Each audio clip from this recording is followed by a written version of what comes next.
What episode? Oh. Hello, everyone. Oh, we're like glowing. Let's We are see. glowing. Oh, See if we can adjust. You look normal, John. I'm really glowing, you guys. What's up, Facebook? How's it going, peeps? So we're coming to you a little bit later than usual, but we were feeling really excited after our homebuyer happy hour. And we just handed off the keys to someone, so that was awesome. It was. So we're feeling very energetic, despite it being 9 o'clock. We're still kicking it. We're going strong. And so one of the things that was really, Hey, Tracy. Hi, Tracy. Thanks for watching.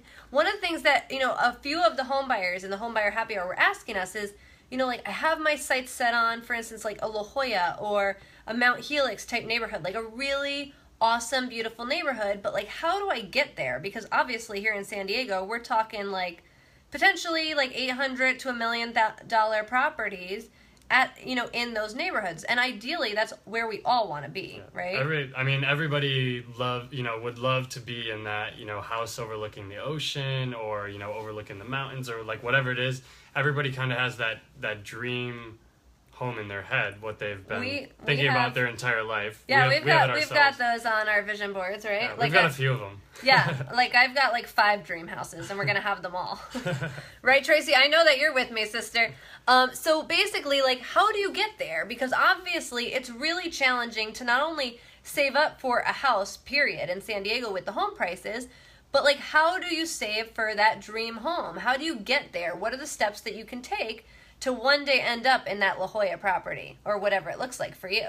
Yeah, so what we really want to encourage people is to the house you're buying now doesn't have to be that dream house, but it can be a stepping stone to get you there.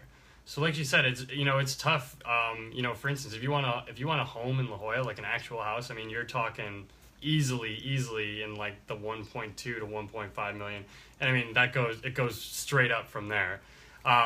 And obviously, like, if you were to literally wait to buy that house, are you really going to spend your whole life saving? Just the down payment alone on a house like that, you're talking a couple $100,000.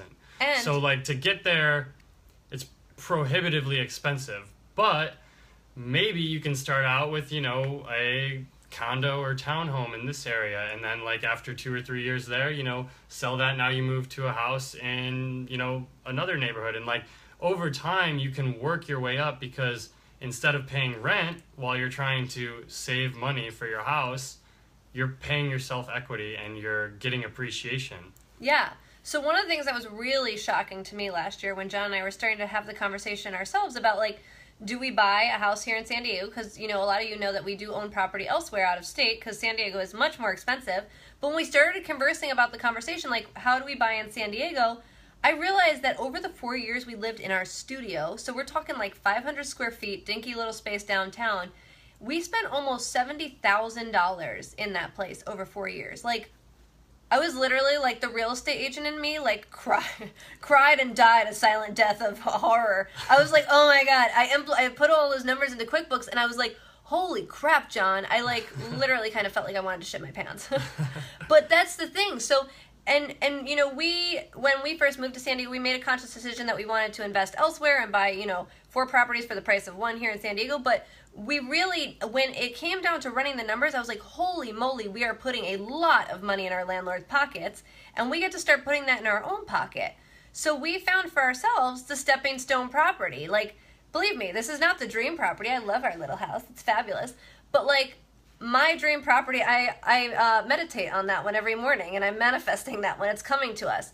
But in order to get to that property, it's really important to build equity in a smaller property, so that by the time John and I are ready to, for instance, maybe have kids, we can sell this property and have the down payment for the next one, and then, step into the next one. So it's kind of a work in progress, and it's really awesome. Really, the first step is to just chat with the lender, and we have amazing lender partners, to see what you're capable of. John and I, we found this house before we talked with our lender.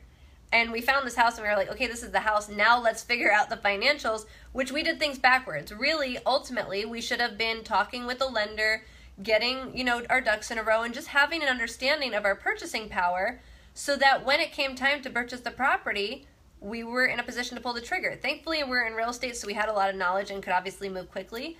But so many people that we talk to all the time they have the vision of buying in like 2 years. And then they talk with our lender and they realize they can buy in like 6 months. Yeah. And the tough thing too is in those 2 years, I mean, they might thinking like, oh, I'm going to be ready to buy in 2 years, but they might be thinking in today's prices.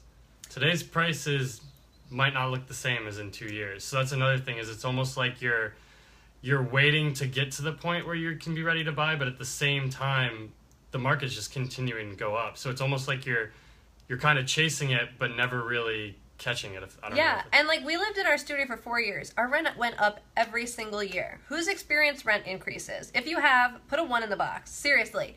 No matter where you are, you've probably experienced a rental increase at some capacity. We literally moved into our studio in 2013 and we were paying $1,400 a month. When we just moved out, had we $2K. Re-signed our lease, we were looking at over $2,000 a month for our studio downtown.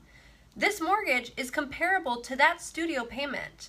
And like, we would never have known that had we not talked to our lender. See, Tracy, 1, absolutely. I guarantee you are not alone either, sister. For those of you who are watching, put a 1 in the box if you experience rental increase, because in addition to properties increasing in value here in San Diego at about 8 to 13% depending on the area, guess what? Rents are increasing too. So it's a really tough position to be in, to constantly be trying to save as you're combating things like increasing rent, increasing expenses. We as a people are always experiencing inflation and a higher cost of living. So it's really important to get yourself locked into a 30-year mortgage with a fixed rate, even if the market completely plummets, which I really, honestly, that's a totally different topic for another video. We don't see that happening.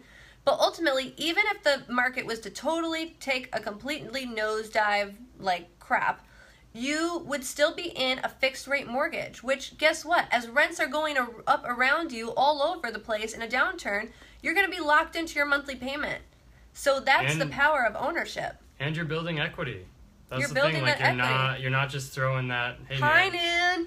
Nan. Thanks for watching. You're not just throwing that money down the toilet, and then when you want to take that step up to the next property, like you have something to work with. You've got an asset that you can sell. You can borrow against it. I mean, there's your down payment for the next bigger house. If we live in this house for 2 years and we are able to, appreciation is always the cherry on top. But if we pay into this house for the next 2-3 years, guess where that $50,000-$60,000 that was going to our landlord is going to be? In our pocket, building equity in this property. If the market continues to appreciate, we're hopefully in like 2-3 years looking at over $100,000 of appreciation. And there, my friends, is our down payment for the next property.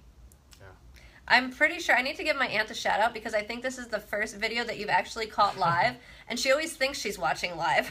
She's always like, hey guys, and it's like 8 hours later. So I love you, Noon. Thanks for tuning in. You're amazing. I'm so glad you caught us live. It's pretty late where she is too. I know. Why aren't you sleeping? It's like after midnight over there.